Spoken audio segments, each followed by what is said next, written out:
Assalamualaikum warahmatullahi wabarakatuh. Halo semuanya, perkenalkan nama saya Sabila Zina Nabia, NIM 1905520145. Saya berasal dari Universitas Tikuban Semarang, Prodi Akuntansi, Fakultas Ekonomika dan Bisnis, dengan dosen pembimbing Dr. Pancawati Hardiningsih. Diskusi saya berjudul Karakteristik Internal Keberhasilan Usaha Mikro Kecil Menengah di Kabupaten Rembang. Latar belakang dalam skripsi saya yaitu salah satu sektor yang mendorong pemulihan ekonomi di Kabupaten Rembang, yaitu UMKM. Produk UMKM pada Kabupaten Rembang memang banyak, namun mayoritas pemilik usaha masih sulit bersaing karena sedikit kesulitan dalam meningkatkan produktivitas dan masalah dalam mengelola keuangan. Para pemilik usaha mengalami kesulitan dalam mengembangkan usaha dikarenakan salah satunya minimnya pengalaman usaha. Penelitian ini dilakukan pada Kabupaten Rembang, terutama di Kecamatan Lasem, karena banyaknya akan pengusaha batik. Selain itu ada usaha makanan olahan, usaha mebel, usaha pengelolaan ikan, dan lain sebagainya yang berkembang di daerah tersebut. Kabupaten Rembang merupakan salah satu kota yang tidak besar atau bisa disebut dengan kota kecil yang berada di Jawa Tengah, dengan keterbatasan memperoleh informasi akuntansi yang masih kurang, sehingga masih banyak pengusaha yang ketinggalan untuk memanfaatkan informasi akuntansi yang didapatkan untuk menjadi peluang keberhasilan bagi usaha mereka. Oleh karena itu, para pemilik usaha mengalami masalah yang serupa, yaitu tidak mempunyai informasi yang cukup. Kemampuan akuntansi yang buruk menjadi salah satu penyebab utama yang memunculkan permasalahan dan menjadikan satu perusahaan gagal dalam mengembangkan usaha. Penelitian ini menggunakan pendekatan teori capacity building.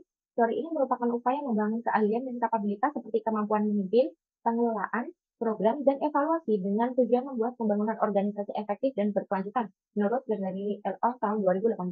Capacity building membantu untuk seseorang menambah wawasan, pengalaman, dan pengetahuan. Nah, pada dasarnya capacity building merujuk pada suatu proses atau kegiatan yang bertujuan untuk meningkatkan keterampilan mereka, mengubah organisasi menjadi lebih baik untuk satu tujuan, menurut Sili Tonga tahun 2022.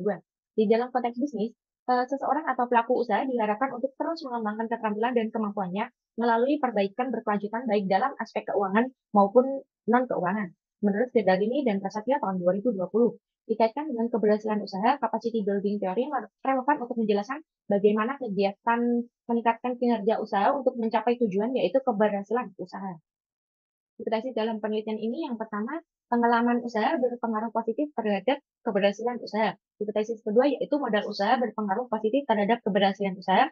Hipotesis ketiga yaitu pengetahuan akuntansi berpengaruh positif terhadap keberhasilan usaha. Hipotesis yang keempat yaitu penggunaan informasi akuntansi memperkuat pengaruh pengetahuan akuntansi terhadap keberhasilan usaha. Untuk metode penelitian, populasi yang menjadi fokus dalam riset ini merupakan para pemilik UMKM yang berlokasi pada Kabupaten Rembang, terutama di Kecamatan Lasem. Purpose sampling metode dimanfaatkan dalam penelitian ini dengan sampel berjumlah 103 responden yang dipilih berdasarkan kriteria tertentu, seperti yang pertama, UMKM telah berdiri lebih dari 1 tahun, yang kedua yaitu UMKM masih aktif hingga saat ini dan termasuk dalam kriteria UMKM, dan yang terakhir UMKM menggunakan aplikasi akuntansi untuk mengelola usaha. Teknik analisis dan sumber data. Pengajian memanfaatkan data pribadi sebagai sumber informasi. Adapun pengumpulan data yang dilakukan oleh peneliti dengan metode survei. Peneliti melakukan penyebaran kuesioner melalui Google Form atau dengan mendatangi secara langsung pelaku usaha di Kabupaten Rembang sebagai objek dalam penelitian ini.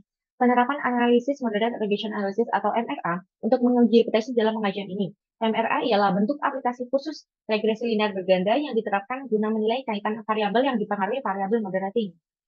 Selanjutnya yaitu uji hipotesis. Hipotesis pertama yaitu variabel pengalaman usaha memiliki nilai T hitung sebesar 1,424 yang lebih kecil dibanding dengan T tabel sebesar 1,660 dan nilai signifikan sebesar 0,158 lebih besar dari 0,05. Riset ini menunjukkan pengalaman usaha tidak berpengaruh terhadap keberhasilan usaha, maka hipotesis pertama ditolak. Yang kedua, variabel modal usaha memiliki nilai T itu sebesar 4,284 lebih besar dibanding dengan nilai T tabel dan nilai signifikan sebesar 0,00 lebih kecil dari 0,05. Maka hipotesis kedua diterima. Yang ketiga, variabel pengetahuan akuntansi memiliki nilai T hitung sebesar 2,825 melebihi nilai T tabel sebesar 1,60 dan nilai signifikan sebesar 0,006 kurang dari 0,005.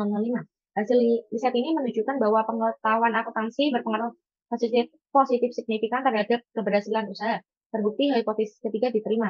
Yang terakhir yaitu variabel pengetahuan akuntansi bersama dengan variabel informasi akuntansi memiliki nilai T hitung sebesar minus 1,740, lebih kecil dibanding dengan T tabel sebesar 1,60 dengan nilai signifikan sebesar 0,085 lebih besar dari 0,05. Dapat dikatakan bahwa penggunaan informasi akuntansi tidak memperkuat pengaruh pengetahuan akuntansi terhadap keberhasilan usaha, maka hipotesis keempat ditolak. Berdasarkan hasil dan pembahasan yang telah diuraikan sebelumnya, maka kesimpulan yang dapat diambil yaitu yang pertama, pengalaman usaha tidak berpengaruh terhadap keberhasilan usaha UMKM di Kabupaten Rembang. Kalau usahanya lebih lama, tentu akan bertambah pengetahuannya, keterampilannya, dan membentuk sikap dalam menjalankan usahanya, namun tidak membuat keberhasilan usaha yang lebih besar.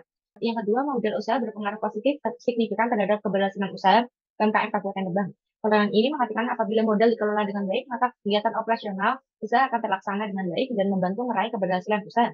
Yang ketiga yaitu pengetahuan akuntansi berpengaruh positif signifikan terhadap keberhasilan usaha UMKM Kabupaten Lebak.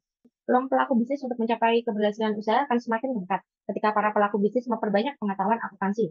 Dan yang terakhir yaitu penggunaan informasi tidak memperkuat pengaruh pengetahuan akuntansi terhadap keberhasilan usaha UMKM Kabupaten Lebak. Ini artinya informasi akuntansi kurang berperan dalam meningkatkan pengetahuan akuntansi dalam mencapai keberhasilan usaha. Selanjutnya, keterbatasan dan saran. Suatu penelitian tidak terlepas dari keterbatasan. Penelitian ini juga memiliki keterbatasan di dalamnya, yaitu yang pertama, responden di Kabupaten Rembang masih banyak yang belum memanfaatkan aplikasi akuntansi untuk mencatat keuangan usaha.